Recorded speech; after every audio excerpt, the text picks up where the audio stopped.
bwaySHO, Sean with bwaySHO here at Schmigadoon at the Apple Store, and we just had this wonderful conversation that we were able to take part in, and I filmed the whole thing for you, so make sure you stay tuned on bwaySHO, that's bwaySHO. Cinco Paul and Harada, me and Jane Krakowski, Titus Burgess, Aaron Tveit, Cecily Strong, Keegan-Michael Key, Alan Cumming, Kristin Chenoweth.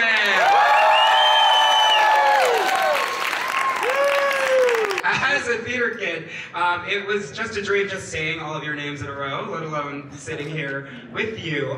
So I've got to say, thank you so much for being here and for having this conversation with me about your amazing series, Schmigadoon.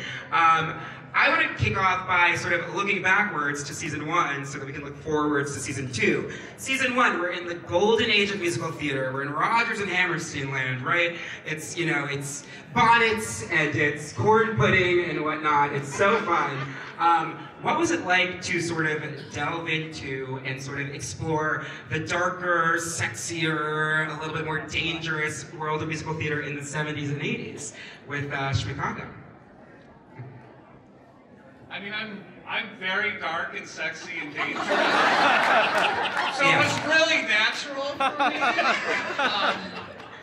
No, it was really, I mean, I'd always imagined multiple seasons and I'd had my fingers crossed that we would get to do them, and it seemed natural. Let's go into the 60s and 70s. It's such a marked contrast to where we were in the first season, and so much fun for everybody to explore and to come back as completely different characters. Yeah, what was that? So for, you know, most of you were in season 1. Can you talk to me about taking on, you know, these new, different characters in season 2, you know? Alan, Kristin, Aaron, and it was great. It's so nice to do. I mean, I think we're sort of like a troupe, you know? I think in the first season, because it was shot pre-vaccination in COVID, we all had to stay there. We could, like, normally on a film, if you've got some time off, you go home and everything. We were much more, I think we're sort of bonded together as a group. And also so many of us knew each other beforehand. So coming back again, we had this ease, and I think we were just so excited that we loved the first. I mean, the biggest thing to say about this is it's just so well written. And that's due to Cinco. It's just like, the material is a joy to perform. So, and it's also a great education for me, Alex. I sometimes know what these musicals are because we're parodying them. He did tell me the other night we were singing, and he said, I didn't realize we really were doing Sweeney. I was like, oh. For me, personally, I had a hybrid role of Miss Lovett and Miss Hannigan. You know, in the first season, you talked about transition from one season to the other, different roles. I played a very buttoned-up Christian lady hater person. And in this one, you know, I get to play a complete slut. And you work with all of the geniuses that are up here and also with this gentleman, so it was a completely different situation. I loved it. I guess for Cecily and Keegan, you're sort of the through line from season 1 to season 2. What was it like interacting with, you know, your fellow cast members who were, you know, in completely different characters and exploring different parts, and having to be Josh and Melissa and taking Josh and Melissa's story from season 1 into season 2, where you think it's happily ever after, but it's not necessarily. That's not necessarily how life works. They had much less clothing on. So to keep my eyes. And Kristin was still a redhead, though, so that's good. They kind of kept you with red tones. They did. Yes, and I got to wear a lot of feathers this season, You really which did. will always, that makes it my favorite season. There were times like when somebody would be performing in a new character, and I would just like in the scene, just lean over to Cecily and go, "Isn't she doing great?" This is a whole new thing that she's doing. Like with, you know, like Dove Cameron's role in the first season is so very different than this role, and it was just times where my eyes would get big like saucers, and I'm just like I feel like a proud dad at the high school show. It's like, "You're killing it, sweetie." Oh my God, that's fantastic. I guess off that, for Aaron, Jane, and Anne, were there any sort of pastiches or types of songs that you wanted to sing this season, or do you have a favorite 60s or 70s musical or song that you wanted to like sink your teeth in when you knew that you were coming back to the series? I don't think any of us come to it going like, I hope I get to sing this song. I think we're pretty excited just to be a part of the world in general. Like for me, just that there was a season 2 and they asked me to come back. I was like, yes, I'm totally in, I'll do whatever you want. I couldn't care less, you know what I mean? I just love these musicals so much. These are the musicals I grew up with. Pippin was the first Broadway show I saw. Nice. I still have pictures of me riding the escalator down the Urus, which was before the Gershwin, when I saw Sweeney Todd. When I was 15 years old, and so to me, it's just like so real. That's kind of like where I live in my head. So I'm so happy to be here. I will do anything anybody wants me to do. Schmigadoon. Do you know what I mean? Yeah, no, totally. I'm not mad. Oh my goodness. I guess on that note, too, the songs are so well written, and they're so great because they're so close to the text that you're, parodying.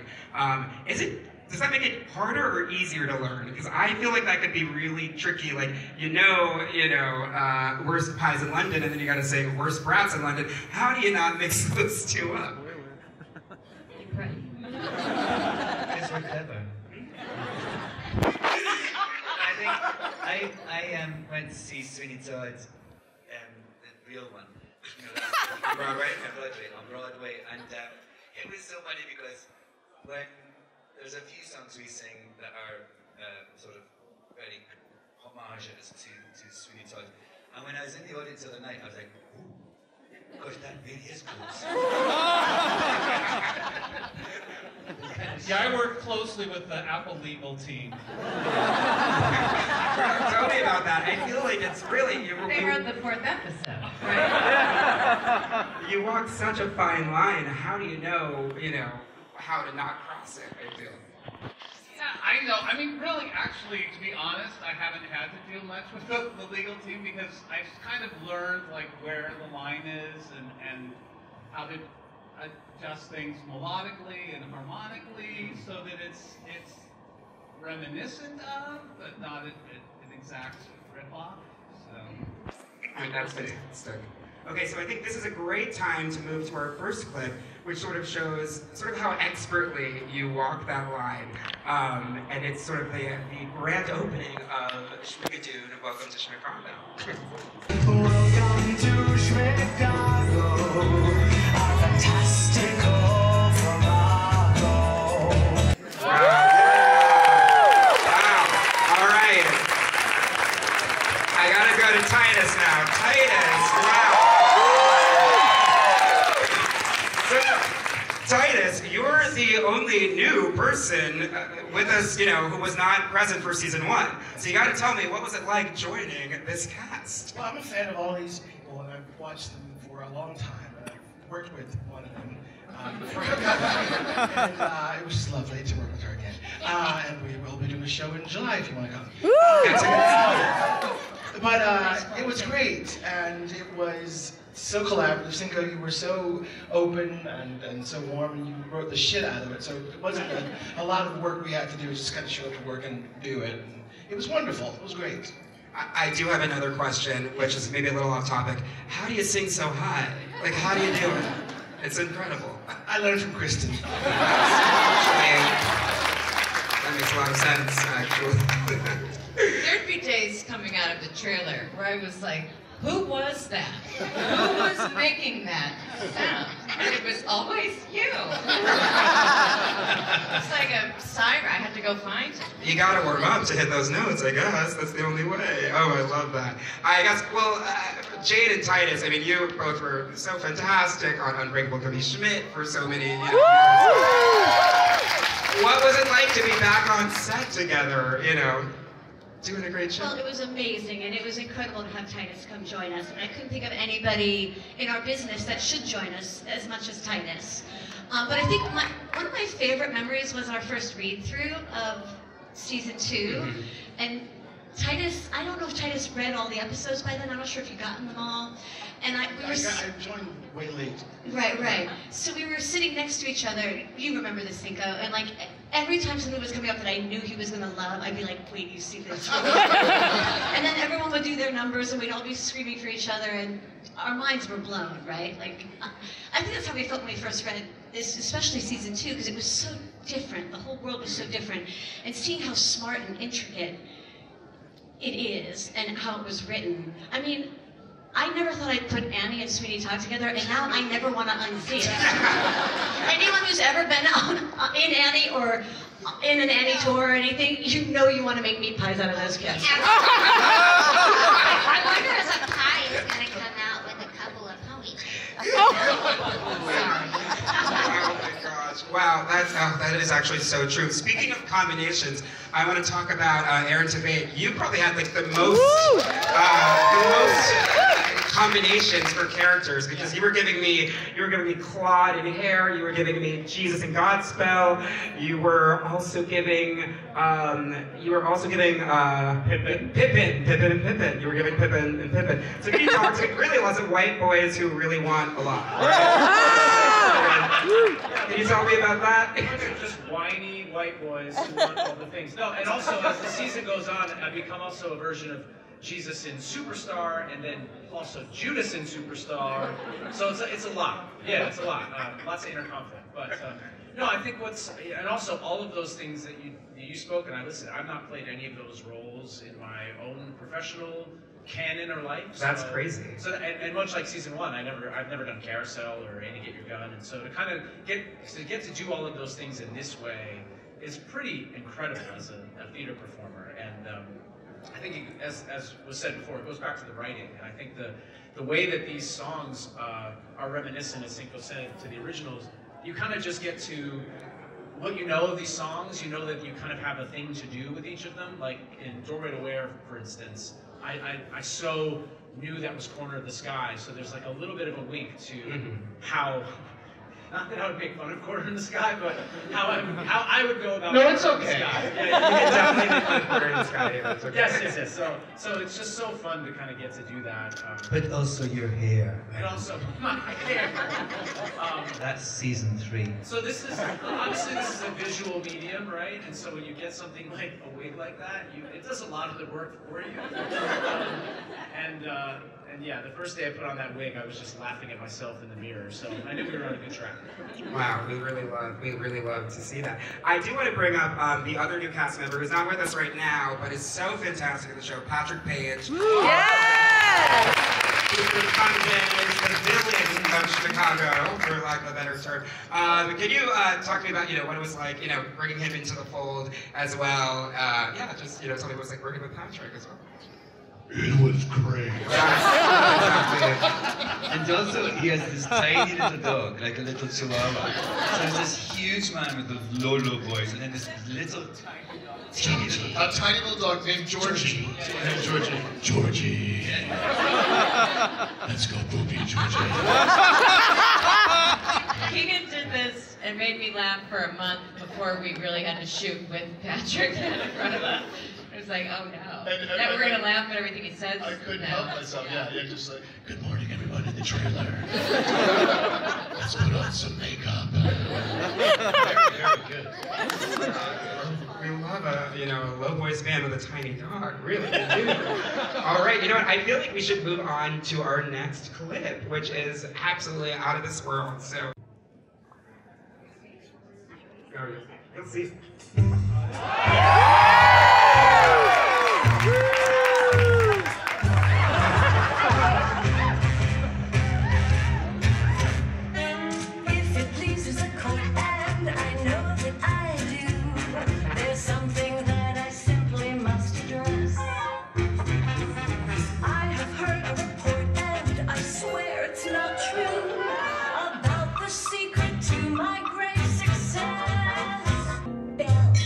And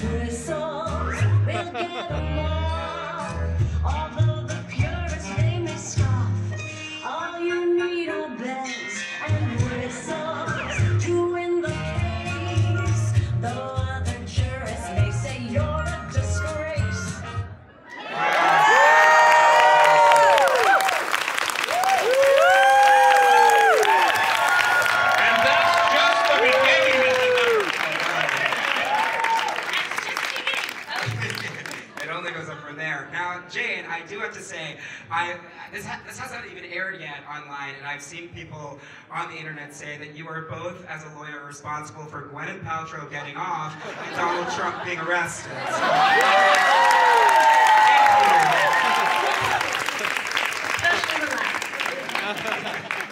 So can you talk to me a little bit about, your legal expertise and getting to play this, this Roxy Hart meets Billy Flynn, gorgeous Chicago-inspired character on the show? Well, it's called Bells and Whistles, and you had to put all the bells and whistles in. So I used every special skill I had on my resume. What are those special skills? Just list them all. I'd love to know. Well, I mean, we roller skate, we tap dance. I mean, you saw such a small bit. We trapeze. Splits. Splits, I forgot that. Splits with sparklers. At my age, this should be called Bells and Whistles, brought to you by Advil. It's just such an incredible number, and there's a company moment in it as well, which was really blew my mind when I got the script and saw that's what it was. I have to say, the part is unbelievable, and I'm so thankful for that, because I think we're all here doing parts that you can't do anywhere else. And I think that's what's so special about the show. And we love being your very musical players, and we can't wait to see. We're so thrilled with what you've written us so far, and can't wait to see if there's more, what we get to do next, because to get to do such different roles is really a dream come true, and you don't get that very often. So I'm so thankful. I want to shout out other writers from season 2, because several of them are here. We have Julie Klaus here, Jonathan Coleman, and Raina Morris. Josh here? Okay. So they did an amazing job. This is not a one-person job at all, just so you know. Wow, absolute icons. That's absolutely incredible. Oh my goodness. I guess now, just because I bet we have a lot of musical theater people here, obviously, given the subject matter. I'd love to know, given this, this era of musical theater, the 60s and 70s, do you have a favorite, just go around and say, a favorite song, a favorite number, maybe a favorite character, that, not even that you would like to play, but just, just a personal favorite song, a musical theater moment from, Schwartz or Sondheim or Pippin or Cosmo or anything that might have been parody. And take a moment to think, but if you have one, let me know. I'll go first. Extraordinary from Pippin was my theme song when I was Extraordinary, that's sort of I thought that was my song, I'm extraordinary.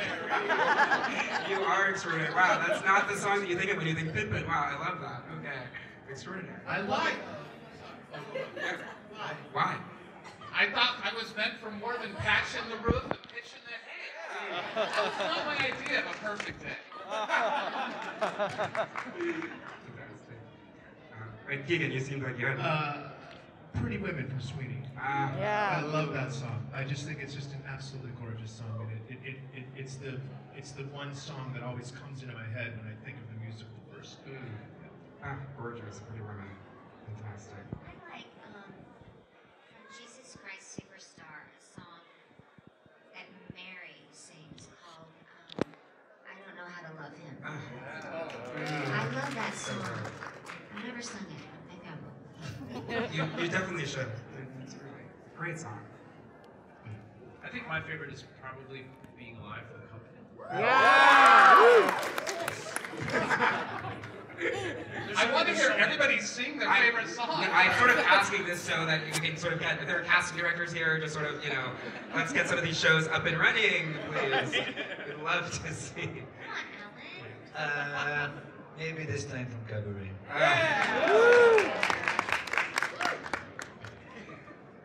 Any others? How about Rose's turn from Gypsy?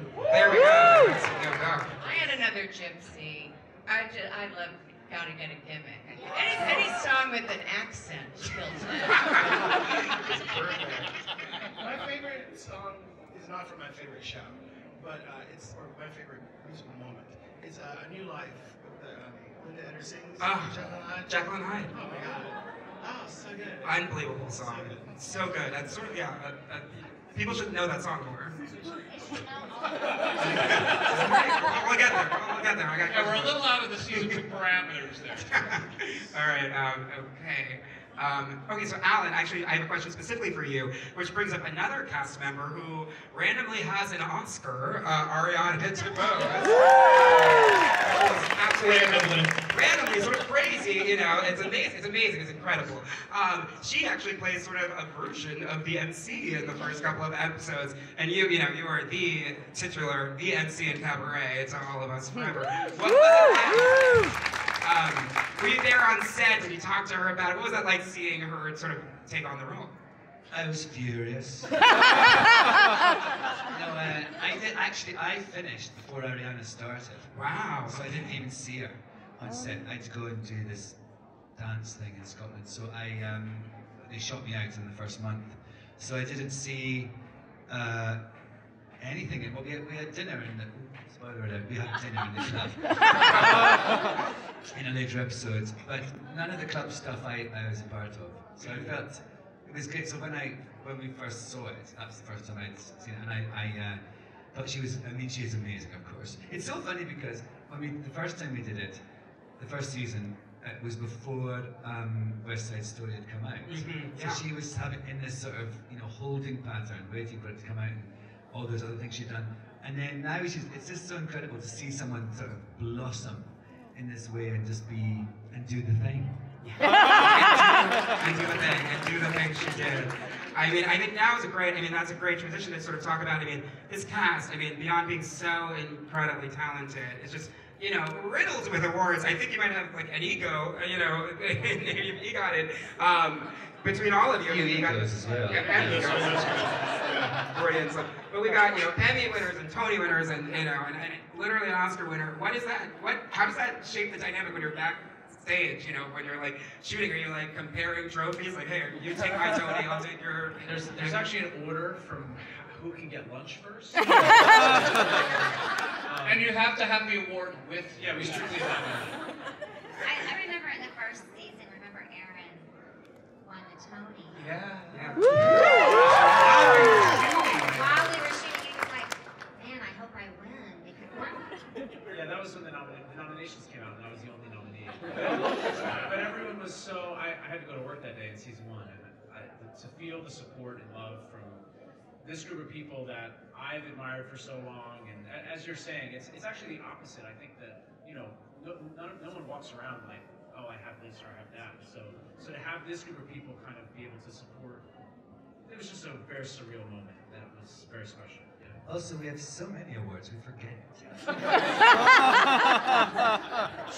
That literally does make sense. Wow. I do want to know, and I know a little bit. I talked to Cecily and Keegan before, and they told me about your cast text thread, the Schmigadoons, that was started by Dove Cameron. So can you tell me, is that still alive and active? What types of jokes are sort of getting texted out in that group chat? Super active. What kind of jokes? Gosh, Alan, you often very, very provocative pictures. I put random pictures like when I've been beaten up and I've no hair, and I did one the other day of me as the Scream, and I just say new headshot, and then just put some crazy picture up. And we just sort of. I don't know what do we do. We just talk about stuff. We just talk about stuff, and anytime anything good happens to one of us, everybody else just piles on with hearts. We all celebrate. We all celebrate each other, and it's really it's a wonderful thing that keeps us together. Wow. Well, I do nice catchphrase from The Traitors to people who've watched The Traitors. Yes. Come forward to the circle of truth. Oh, God, I feel like I'm in Scotland right now. That's amazing. That was really incredible. Wow, okay, you know what? I think we should transition to our final clip, one of my favorite clips of the day, and, see a little bit of a different style of musical that we've seen thus far. All right, let's hit it.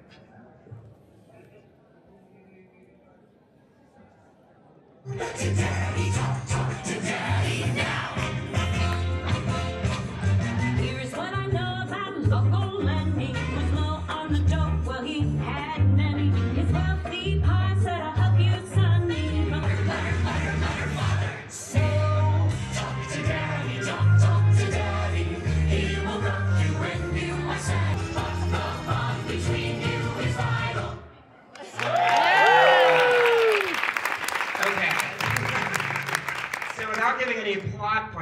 I do want to talk to Cecily and Keegan. You know, and we talked about this before, in the Schmigadoon universe, you're both sort of the straight men. You know, you're doctors, you're from New York, you're in this magical world. What was it like to sort of, you know, let your hair down and do a little rich man's brew, a little sweet charity moment in that number?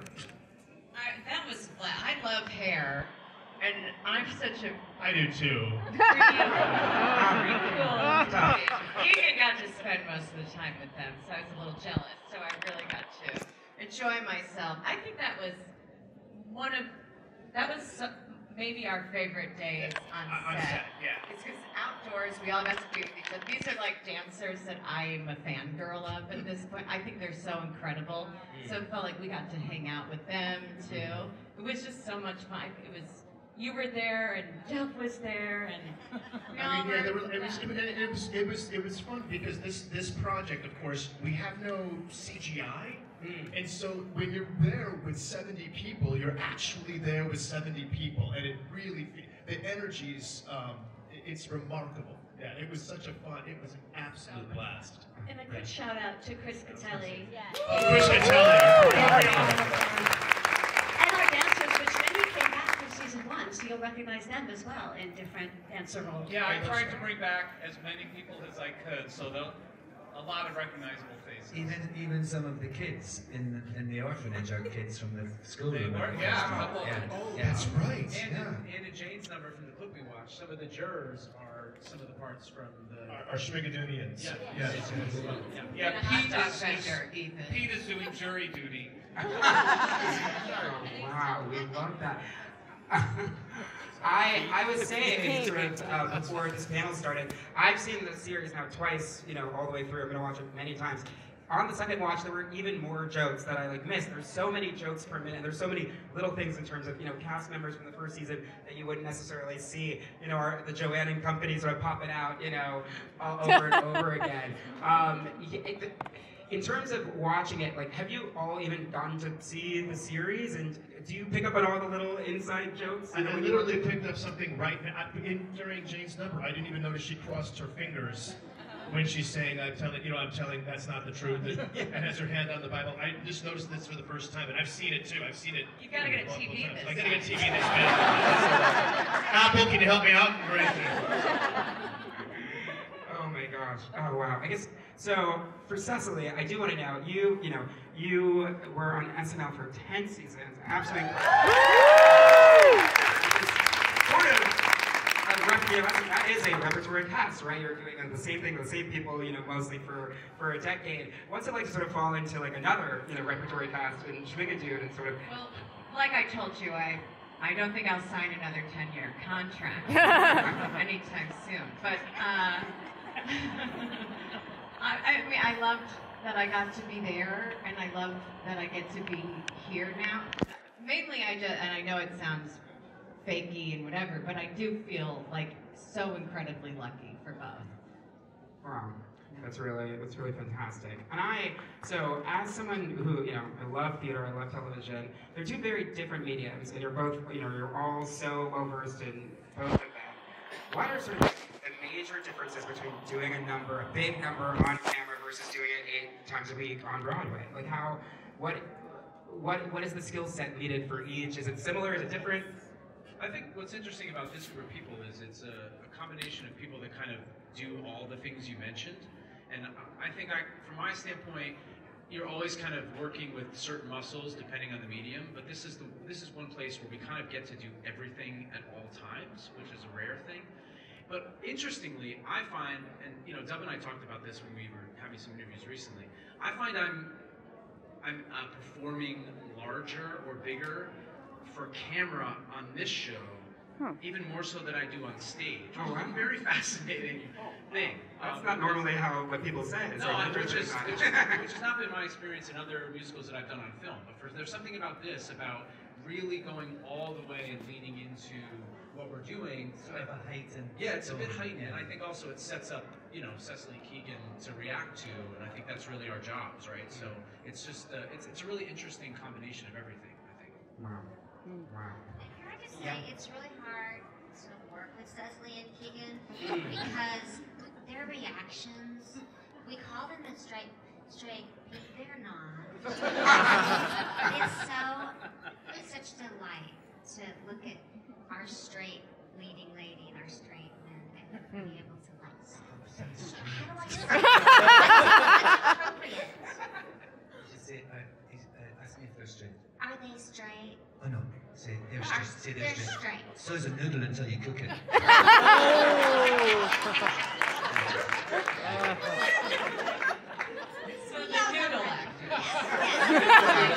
The noodle actors. Oh my goodness, wow. I've got to say, this has been such a treat. I'm having so much fun, and I do this forever. I do want to know, I know season 2 has just come out, so, you know, it might be wishful thinking to look into the future, but I can't help it. It feels like you've created an engine that this could keep going forever and ever. We could do 90s Sprint, we could do rock, we could do Schmigadoon, you know? We got Kristin already here. We could do Schmigadoon in a little bit. You know, there's going to be so many different iterations and different ways that this could go. Can you talk to me, you know, without divulging too much? Do you have anything cooking, you know, up there in terms of the future of Schmigadoon? Lots of noodles. I don't know. I mean, we'll see if we get the opportunity to do it, but I think we built this thing that could naturally move forward, I think, so. We could also do movie musicals. That's... I mean, I think Cecily says that I would be happy to work with this group of people for the rest of my life. And so, fingers crossed. Speaking of movie musicals and whatnot, and we actually talked about this a little bit, as amazing, you know, Schmigadoon, you cover so many musicals. It's actually so incredibly impressive. But not every musical from the 60s and 70s sort of can make it into the series. So can you talk to me a little bit about like what, you know, you wanted to maybe, you know, pastiche or parody, but just couldn't quite fit in, and, you know, what maybe didn't make it, just give into the show? Yeah, my biggest regret is I really wanted to do Ease on Down the Road from The Wiz really badly, and I just couldn't find a way to do it. And it was going to be great because with Keegan and all these actors, and then Cecily's character was going to be like, should I join in? I feel that's appropriate. And so that was the concept.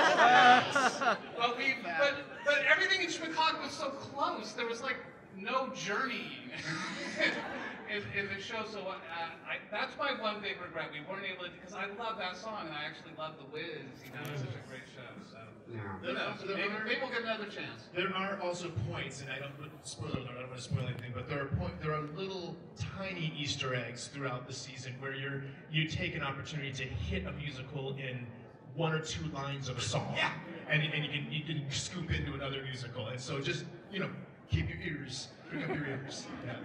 Watch with the volume, I think, is helpful. Yes. The volume. Yeah, you need to watch Ashley do that. She's turn the volume up. Oh, wow. You gotta watch the volume turn up. You got it.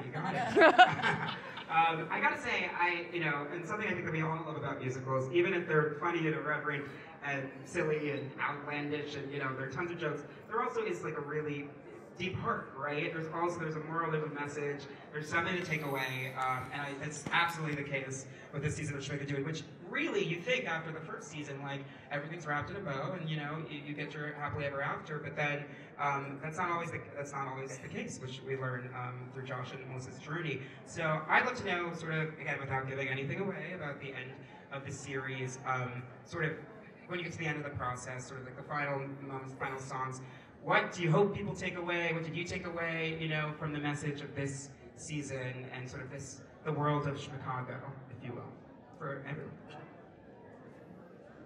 Well, that final song that we sing, it's so true every day. It can be a happy beginning, and I mean, it kind of can. Not kinda, it really is. So, I mean, I think we all sort of felt that when we were filming it, and it's just such a lovely sentiment that you once again came up with, Cinco. So, thank you for that. There's a photo, I think, of all of us filming that song, and it was one of our early days of filming when we were all together. And you look at this cast, this crazy cast of characters, right? Like, Sweeney Todd is somehow with Chicago, is somehow with Annie, is somehow with Pippin.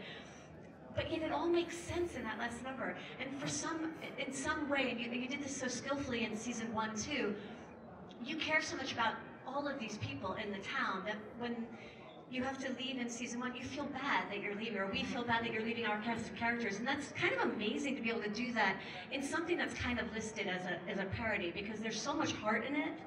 And I think that really comes, I mean, your song, Happy Beginning, I think is so Cinco's heart. I think it's who he is every single day. And I think we all felt moved by that when we were filming it, because we knew that was the one that meant the truest to what Cinco believes can happen in the world.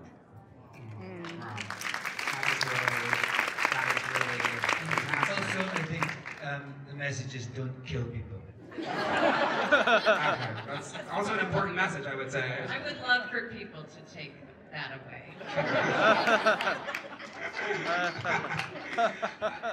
Speaking sort of, the message of the series and sort of at the end of the series, and we get like an amazing sort of Burt Bacharach number for the Harada, which was so fantastic. We got Cecily has like an incredible sort of like 11 o'clock number. What was it like to sort of have like, for both numbers, it's sort of the Burt Bacharach number, and then also like the sort of like big shining moment amongst all these sort of Broadway stars. Like, what was that like? We waited till the end. That was helpful. But I think, again, it's like Cinco, having someone write for you, you took all like the greatest songs from every show.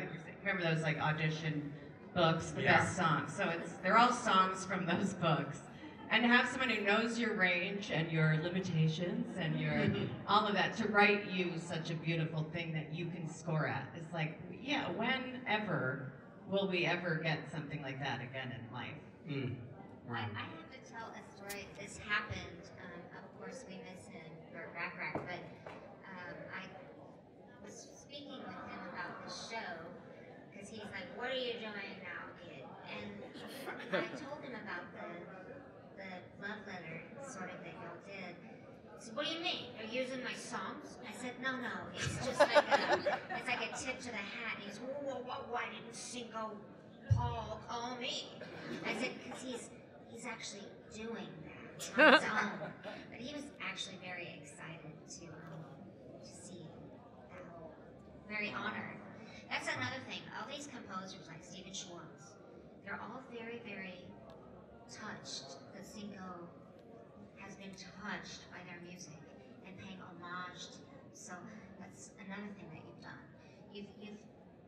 You've touched the people that have given us so much great music, Cinco.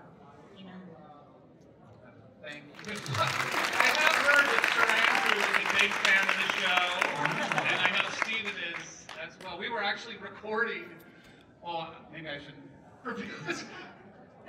I shouldn't tell that story. Never mind. Oh no! We have to know. Okay, there are secrets. Okay, secrets from Schmigadoon. Thank you, Anne. There's just so many spoilers that we are spoiling, like left, right, center, right now. But like that's okay. I feel like that story about Burt Bacharach though and Stephen Schwartz is the perfect reason why this show is such a love letter to Broadway and why we're all so proud to be a part of it. Because it's like, this is the great love of our lives, to perform in musical theater and to be able to bring it to a wider audience in this kind of like hilarious, hysterical way that everybody can appreciate, not just rich people who can afford to go to Broadway. Say that. Right? That we're kind of spreading the gospel of what we love to do, He's Jesus and we're his disciples. Whatever. That's fine. But like in terms of like, we're spreading the word of like, this is what we love and look why we love it and isn't it hilarious? And because of that, we are like bonded, like when you do a show and you've bonded with your company, we do feel that close to each other. We are family. It is exciting to work with everybody and to see them after a while and go like, what have you been up? It's all there. And I feel like it reads on screen, like that there's this trust and a bond and, it's like, this is our musical. And we're lucky enough to be able to share it with a whole bunch more people than if we were on 45th Street. Wow, it's so important.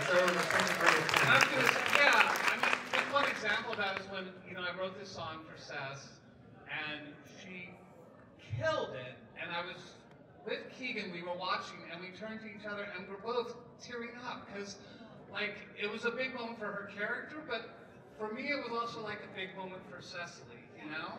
And I was, like, so happy for her. And it is that feeling, it's almost like we're, like, back in high school doing a show, you know? We love each other, and we are so excited for each other, and I'm so happy to, like, write things that give these people an opportunity to show everything that they can do, because they're amazing.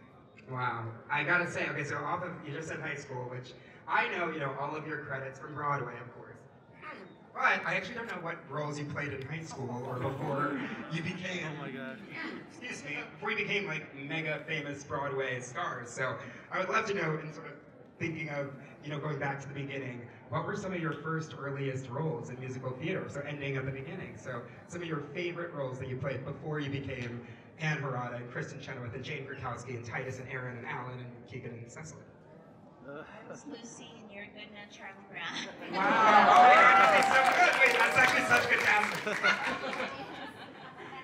I was Colonel Pickering in My Fair Lady when I was 17, and he is still the oldest person I've ever played. Yeah, that's great. We love that. I love that. We were doing Little Abner, and yeah, thank you. And I didn't get the lead part, but the girl that got the lead couldn't sing, so she would act it, and then I would step up and sing the part. Wait, that's not real. That's a real story. It happened. God is my witness. I would step forward and sing the crap out of it, and then step back into the chorus. That is unbelievable. And I'm not bitter about it. I don't remember her name. Where is she now? Divorced. I'm kidding. I don't know.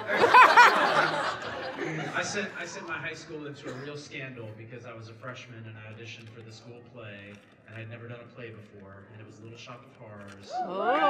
And I played Seymour Crowboy. Oh. And everyone was so mad at me. Can we get you in that off Broadway? Can you really? I mean, we love it. We love it.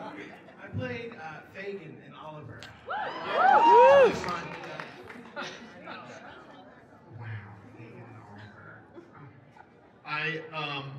The first thing I ever did in my life, I played Brother Dan of the 12 brothers. I was Dan, and I also played the baker in Joseph and the Amazing Technicolor. Sir Andrew.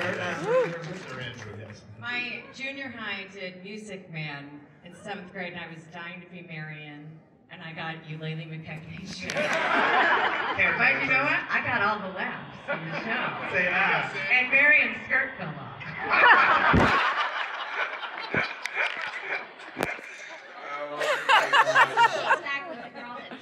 She's divorced now, too. Jane, do you have one? Do you have a good high school? Well, when I was a senior in high school, I was already on the floor. Well, there we go. Already working on Broadway. That's where the roller skates came in. Starlight Express. Okay. Starlight Express. Starlight Express. Oh my gosh! Wow. We all have to start somewhere. What a happy beginning. Oh my goodness. Well, I've got to say, thank you so much to the whole cast. Highlight of my year life is so incredible. Give it up for the cast of Schmigadoon.